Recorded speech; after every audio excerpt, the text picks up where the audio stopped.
Halo semua, perkenalkan nama saya Dea Yulia, mahasiswa program studi D3 Kebidanan tingkat 2 Stikes Dharma Husada Bandung. Di sini saya akan memaparkan materi mengenai konsep dasar kesehatan reproduksi. Baik, selanjutnya di sini ada pokok-pokok bahasan yang kita bahas pada kesempatan kali ini.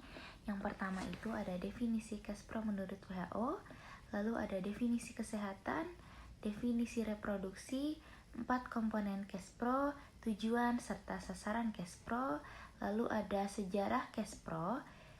Nah, kemudian di sini ada siklus Kespro, kebijakan pemerintah Indonesia tentang Kespro, paket pelayanan terpadu dan kesehatan menurut undang-undang.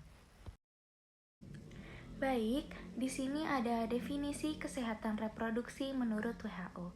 Menurut World Health Organization atau WHO, kesehatan reproduksi adalah suatu kondisi fisik, mental, dan sosial yang utuh yang berhubungan dengan reproduksi, bukan hanya bebas dari segala penyakit ataupun kecacatan, namun dalam segala aspek yang berhubungan dengan sistem reproduksi, fungsi, serta prosesnya.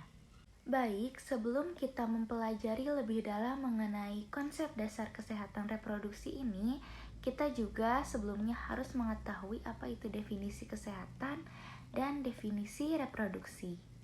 Jadi, definisi kesehatan adalah suatu kondisi di mana fisik, mental, dan sosial sejahtera secara utuh, tidak hanya bebas dari segala penyakit, kelemahan, ataupun disabilitas.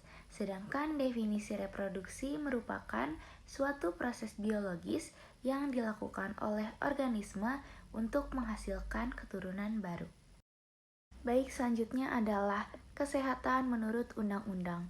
Undang-Undang Nomor 36 Tahun 2009 tentang kesehatan menyatakan bahwa kesehatan adalah keadaan sehat baik secara fisik, mental, spiritual maupun sosial yang memungkinkan setiap orang untuk hidup secara produktif, sosial maupun ekonomis.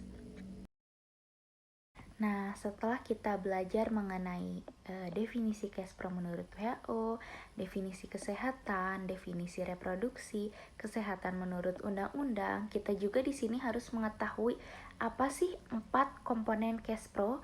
Yang pertama itu ada kesehatan ibu dan BBL atau bayi baru lahir. Yang kedua ada kesehatan reproduksi remaja. Yang ketiga ada keluarga berencana atau KB. Dan yang terakhir ada penyakit menular seksual atau PMS dan HIV/AIDS. Baik, di sini kita akan membahas tujuan dan sasaran utama Kespro. Yang pertama kita akan membahas tujuan utamanya terlebih dahulu, yaitu memberikan pelayanan kesehatan reproduksi yang komprehensif kepada perempuan termasuk kehidupan seksual dan hak-hak reproduksinya sehingga dapat meningkatkan kemandirian perempuan. Selanjutnya ada tujuan khususnya. Yang pertama itu meningkatnya kemandirian perempuan dalam menentukan peran dan fungsi reproduksinya. Yang kedua ada meningkatnya hak dan tanggung jawab perempuan dalam menentukan kapan ia hamil, jarak kehamilan, maupun jumlah kehamilan. Baik, setelah tadi kita membahas tujuan utama dan tujuan khusus dari Kespro, lalu siapa saja sih yang menjadi sasaran utama Kespro? Yang pertama itu ada pria dan wanita subur, yang kedua ada remaja yang belum menikah, dan yang ketiga ada kelompok beresiko seperti pekerja seks ataupun masyarakat atau keluarga prasejahtera. Nah, selanjutnya ada sejarah Kespro atau kesehatan reproduksi. Jadi, sejarah perkembangan kesehatan reproduksi ini sudah mulai dirintis sejak terjadinya peningkatan penduduk. Karena peningkatan atau penambahan penduduk yang semakin cepat di banyak negara sehingga mulai menimbulkan keprihatinan pada pertemuan PBB yang diadakan pada tahun 1965 dan 1995. Dan hal ini menjadi isu yang sangat penting pada saat itu. Baik, selanjutnya ada siklus kesehatan reproduksi. Di sini kita bisa melihat bagaimana siklus kesehatan reproduksi itu terjadi.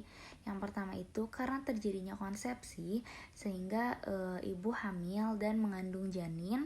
Lalu di sini bayi lahir atau BBL maupun BBLR. Kemudian bayi menyusui, terjadinya pemberian ASI eksklusif. Lalu ibu menyusu bayinya. Kemudian dari bayi naik ke anak dan balita. Lalu dari anak dan balita kita naik ke anak usia sekolah, dilanjut ke usia remaja, usia subur, dan yang terakhir usia lanjut atau lansia. Begitulah siklus kesehatan reproduksi yang terjadi. Nah, selanjutnya bagaimana sih kebijakan pemerintah Republik Indonesia tentang kesehatan reproduksi itu?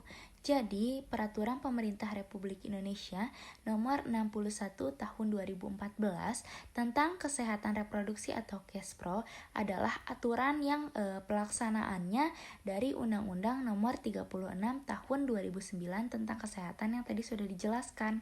Selanjutnya ada paket pelayanan terpadu. Yang pertama itu untuk kesehatan ibu dan bayi baru lahir atau BBL. Selanjutnya ada keluarga berencana atau KB, lalu ada kesehatan reproduksi remaja, kemudian ada penanganan dan penanggulangan infeksi menular seksual atau IMS dan HIV/AIDS, lalu ada pencegahan dan penanggulangan komplikasi, dan yang terakhir ada pencegahan kanker yang terjadi pada usia lanjut atau lansia. Sekian pemaparan presentasi dari saya, mohon maaf bila terdapat banyak kekurangan. Saya ucapkan terima kasih dan saya akhiri. Wabillahi taufiq wal hidayah. Wassalamualaikum warahmatullahi wabarakatuh.